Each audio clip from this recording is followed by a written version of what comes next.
Look at a day like this, you'd think anything's possible. The future's limitless. And you'd probably think so, too, if you were Peter Thiel.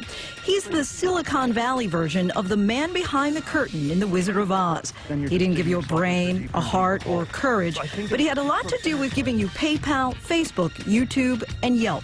His latest investment, paying students who drop out of college, is surprising for a guy who went to Stanford for undergrad and law school. But maybe it's his own story that's helped lead him to this conclusion. Thiel was a derivatives trader before co-founding PayPal at 31 years old. So how did you come up with the idea for PayPal? We were trying to come up, we were looking at all the new payments companies where people were trying to start on the internet in the 90s, and we realized that you had to do something with real money, and you had to do something where you could get people involved who weren't signed up yet. And so the brainstorm, the main insight was to link money and email together. To say that combination turned out to be a winning one is an understatement. eBay bought PayPal in 2002 for $1.5 billion, personally earning Thiel $55 million, some of which he used to invest in promising startups, most famously Facebook. His $500,000 investment is now worth $1.5 billion. Has it exceeded your expectations, the success? Absolutely. His status as the company's first Silicon Valley investor earned him the full Hollywood treatment. Sean, he'll be right with you. When he was portrayed in the Oscar-winning movie, The Social Network. Congratulations. We're going to start you off with a $500,000 investment. When did the light bulb go off for you that this could really be something? I'd spent a lot of time looking at all the social networking businesses for a few years before then, so I was pretty primed and ready to go. I basically told them I'd invest after meeting them for an hour, so I was ready to go. More than gut instinct, Thiel is also a genius. Literally. As a child, he was a math phenom and chess champion, so don't try this at home.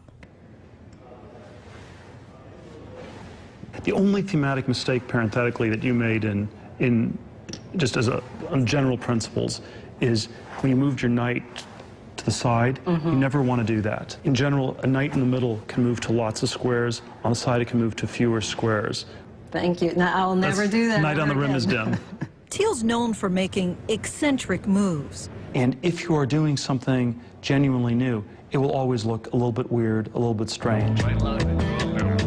He funds the Seasteading Institute, devoted to creating self-governing communities in the middle of the ocean.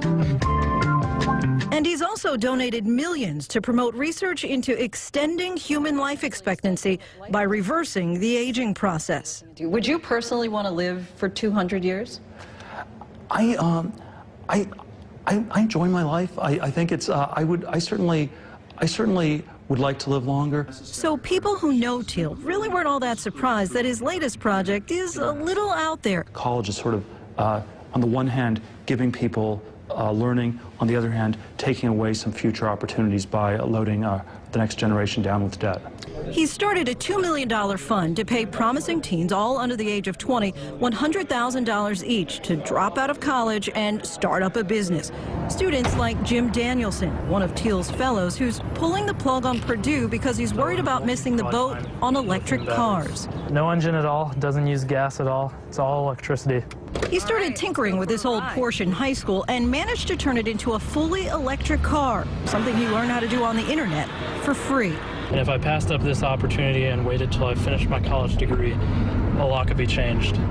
But critics will say that, well, Peter Thiel, he went to Stanford. He has his law degree from Stanford. Easy for him now to say, well, not everybody has to go to college. Facebook was started in 2004. That was the right time to start that company.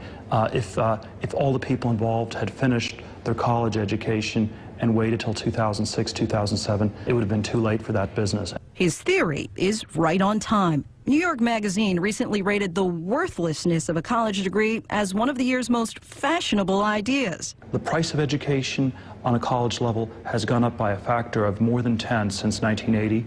Adjusted for inflation, it's gone up by about 300%, more than housing or tech stocks. It's been an incredible run-up. But isn't the payout later, isn't it a long-term investment? For example, the typical person who's graduated from college is likely to make 2 times more over their lifetime than the person who just has a high school diploma. Doesn't that say something's gone wrong with our society that's become so critical to get these credentials?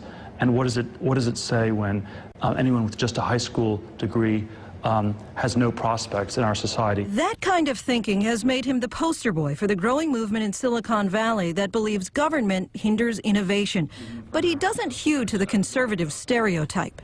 People have often said that you're a walking contradiction in that you're gay, Republican, very religious. You know, I probably am a bit of an outsider in many ways, and that has good things and bad things about it. It does have the tremendous benefit of forcing you to really think about what's going on with institutions, with our society, and then look for ways to make them better. Back in our chess game, that intense focus was on full display. Despite a packed schedule, the meticulous billionaire only got excited when it seemed we might not have time to finish our game. Give me 1 more minute. I just need 1 more minute. He wants to make sure that competitive mania here. Because once Peter Thiel starts something, he's determined not only to finish, but to win. All right, well, I'm going to go checkmate. In San Francisco for Nightline, Lindsay Davis, ABC News.